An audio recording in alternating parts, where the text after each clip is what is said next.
Hello, I'm David Hughes. Welcome to Your Perfect Body, the podcast of the esoteric teaching community.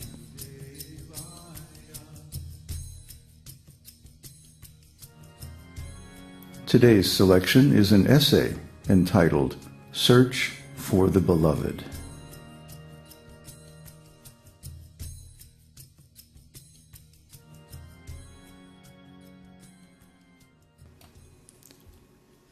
We are all trying our best to attain a perfect body. The trouble is, we don't really know how. The usual guesswork and trial and error method produces mostly error, and we waste our limited lifetime in bumbling failure. That's because our ontology, our background assumptions about the meaning of existence, is inadequate to explain the way life really works. The usual method of associating our material body with the symptoms or symbols of our conception of a perfect body cannot be successful. First, everything in the material world is impermanent and imperfect, so no material arrangement can lead to complete happiness. Plus, the material body is not the self. So even if we get a perfect material situation, it will not satisfy us. We are not this material body, but the soul or consciousness within it. Material knowledge can never explain or predict consciousness. But the fact that we are conscious means that we are spiritual beings with spiritual needs. Without complete knowledge of spiritual science, we can never understand why our efforts to attain a perfect body don't work out. An important part of our quest for a perfect body is our search for a perfect beloved.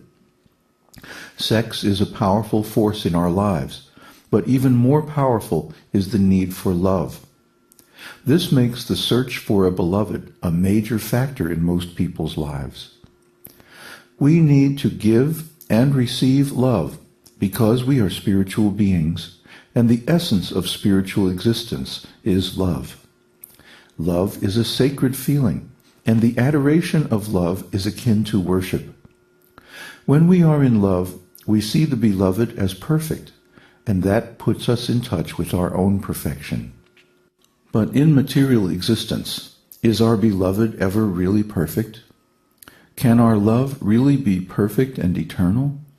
Sadly, no. In this material world, everything is temporary and imperfect. So our efforts to find perfect love in this material world are doomed to failure. We have all experienced the truth of this statement.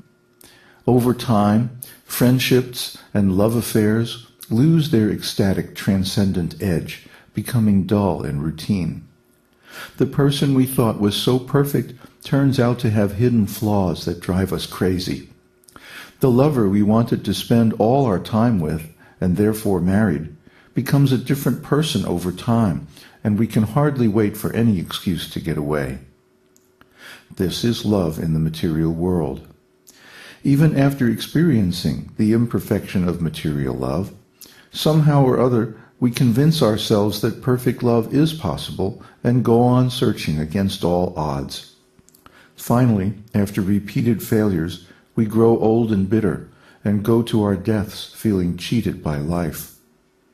But wait a minute. Maybe we are looking for love in all the wrong places, to coin a phrase. We are looking for perfection and eternal bliss in the material world, which is by nature imperfect and full of various kinds of suffering. Why do we think that we could find love in such a place? Maybe our ontology is insufficient. Maybe we don't know where else we could find the love we need. The fact is, we human beings need a quality and quantity of love that other human beings just cannot provide. And the qualities we seek in a beloved just are not found in ordinary human beings. Everyone in this material world is imperfect, mortal, and limited in every way. Even if we could find a perfect person in this world, Sooner or later they, and we, are sure to grow old and die. Whoever we love in this material world is sure to disappoint us. They cannot give us the perfection we seek. The esoteric teaching holds that because we are spiritual beings, the actual perfect object of our love is God. God is the perfect beloved, because he is not subject to the imperfections of material existence. This is true even when he appears in this material world in his various incarnations. In the esoteric teaching, God is called Bhagavan. Bhagavan means one who possesses all opulence. There are 6 kinds of opulence: wealth, strength, beauty, knowledge, fame, and renunciation. A material person may possess a small amount of this opulence for a limited time, but only God eternally possesses all 6 kinds of opulence in unlimited quantity. Well, why don't we love God instead of fallible, limited, imperfect human beings? Maybe it's because we don't know how. Ordinary religion teaches that we should love God, but it cannot teach how to love God. This is because ordinary religion has lost the keys to the esoteric teaching. Every religion starts out as a new revelation of the esoteric teaching, but over time it degenerates into a mere shadow of a real esoteric school.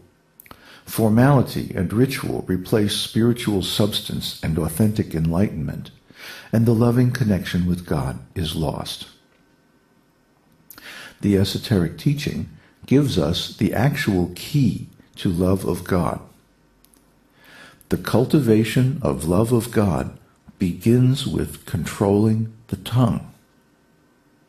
Are you surprised? Astonished? Who could have thought of such a thing? This is beyond human intelligence. The art of love of God begins from controlling the tongue. First of all, this means a pure vegetarian diet. No one whose body is polluted with meat, fish, and eggs can become self-realized. These foods require killing sentient beings, and the karma from this killing blocks our spiritual perceptions. So, controlling the tongue begins with vegetarian diet. Next is chanting. You'll notice our theme music contains a mantra, Om Namo Bhagavate Vasudevaya. In the Vedic literature, this mantra is called the Dvadasakshara mantra, the 12-syllable mantra. You should chant this mantra as much as possible. Chant it softly, but out loud so you can hear yourself. Mantra chanting is another means of controlling the tongue. And what are we doing by chanting? We are calling God, Bhagavate. Bhagavate means unto Bhagavan, unto him who possesses all opulence. If we call him, surely he will hear us and respond. There is much more, but this is the beginning. And if you have a little faith, you will get tremendous inspiration from this simple practice. By calling out to God, Bhagavan, we are beginning our relationship with him. When we see someone who is attractive that we would like to know, how do we begin? By calling out to him or her, calling their name if we know it. Similarly, by calling God's name, Bhagavan, we are starting to get to know him. God is unlimited. He can supply an unlimited amount of perfect, unconditional love and affection. And he is also the perfect beloved.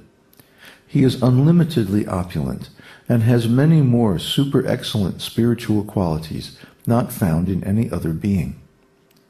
So God is the perfect lover and beloved. And by calling out to him, Om Namo Bhagavate Vasudevaya, we are reviving our lost love relationship with him. This relationship with God is a very deep topic. Gradually, we are building the ontological foundation for explaining this ecstatic spiritual love relationship with God. So stay with us, and step by step we will provide everything you need to rebuild your perfect relationship with the perfect beloved, Bhagavan Vasudeva. So everyone needs love. Why? Because we're spiritual beings.